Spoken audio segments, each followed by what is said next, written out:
Hello everyone. आज से मैं जो है कॉन्स्टिट्यूशन का पार्ट बाय पार्ट डिस्कस करूँगा।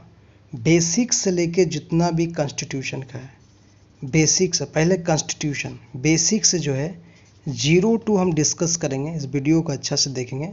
0 टू जो होगा अपर लेवल, जितना भी होगा, जितना भी कॉन्स्टिट्यूशन टोटल हम डिस्कस करेंगे अपर लेवल तक, जितना भी कॉन्स्टिट्यूशन है, ताकि आप एक भी क्वेश्चन आपको रुके नहीं।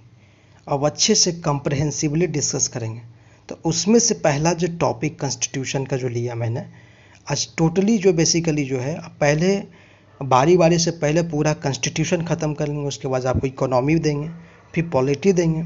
धीरे धीरे जो है पॉलिटी इकोनॉमी जो भी है जो कॉन्स्टिट्यूशन है, उसके बाद जो भी हिस्ट्री भी देंगे एक्सेट्रा जो भी हैगा, और करेंट भी धीरे धीरे हम आपको प्रोसीड करते रहेंगे। बेसिकली जो भी है आप जितना से ज़्यादा वीडियो शेयर करें, लाइक करते रहिएगा। लेकिन आज का टॉपिक मेरा जो है हिस्टोरिकल बैकग्राउंड लिया मैंने, शुरू से कदम उठाया, कॉन्स्टिट्यूशन के बारे में समझाना शुरू कर रहा हूँ। तो सबसे पहले कॉन्स्टिट्यूशन समझिए, उसके बाद आप डिस्कस करेंगे, उसके बाद हिस्टोरिकल बैकग्राउंड डिस्कस करेंगे। तो बेसिक से मैं बताना चाहता, पहले होता है कॉन्स्टिट्यूशन होता क्या है। देखिए, कॉन्स्टिट्यूशन बेसिकली ये होता है, एक लिविंग डॉक्यूमेंट होता है, ठीक है। लेकिन पहले बैकग्राउंड समझिए कैसे लाया गया, उसके बाद समझ में आएगा सब कि historical of the constitution, constitution का जो है हिस्टोरिकल बैकग्राउंड क्या है। पहला बैकग्राउंड ये समझना है कि जब हमारा ईस्ट इंडिया कंपनी आता है, कि 1600 में जो है 1600 में ईस्ट इंडिया कंपनी आती है। ईस्ट इंडिया कंपनी क्यों आती है? ट्रेड करने आती है। किसके आती है? कंपनी, ईस्ट इंडिया कंपनी आती है। वो ट्रेड के लिए आती है। किसके लिए आती है? ट्रेड के लिए। और ट्रेड का जो हेड होता है, वो चार्टर जो हेड होता है, वो क्वीन एलिजाबेथ होता है। क्यों होता है? क्वीन एलिजाबेथ होता है। क्वीन एलिजाबेथ बेसिकली वन जो होता है, इसका चार्टर के बेसिक मेन जो है ट्रेड कितना होगा, इसका जो हेड होता है क्वीन एलिजाबेथ होता है, ठीक है। उसके बाद क्योंकि यही एलिजाबेथ के पास इसके बाद पूर्ण राइट था, मतलब कि एक्सक्लूसिव राइट बोल सकते हैं उसको। पूर्ण मतलब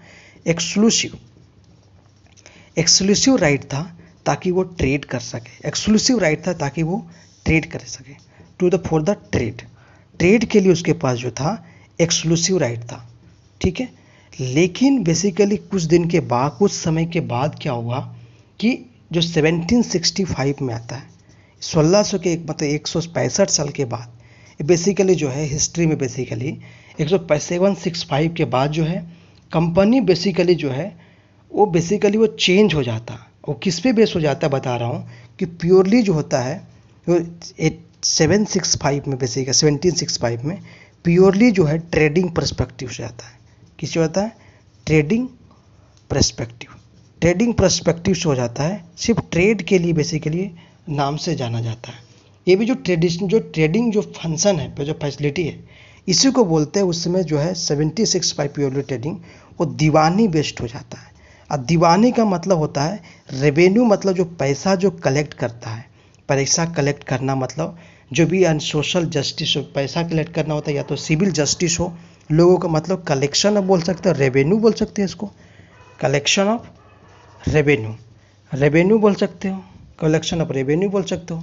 रेवेन्यू मतलब पैसा, एंड सिविल जस्टिस, लोगों में जो है सिटीजन है उसको जो है एक जस्टिस भी प्रोवाइड करता था, ठीक है। एक कंसेप्ट था बेसिकली, किसके लिए था बता रहे हैं। एक कंसेप्ट बेसिकली था सिविल जस्टिस। बेसिकली ये 3 जो स्टेट बेसिकली बहुत ज़्यादा पॉपुलर था, बंगाल, बिहार और उड़ीसा।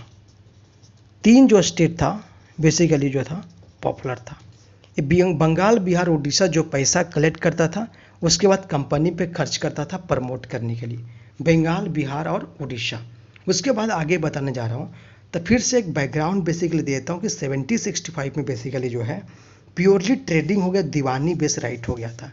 और दीवानी बेस राइट मतलब कि रेवेन्यू कलेक्ट करना और सिविल जस्टिस प्रोवाइड करना। जो रेवेन्यू का बंगाल से आता था, बिहार से आता था, उड़ीसा से आता था। लेकिन बाद में क्या होता है कि धीरे धीरे जो है, और इसका 1765 में जो है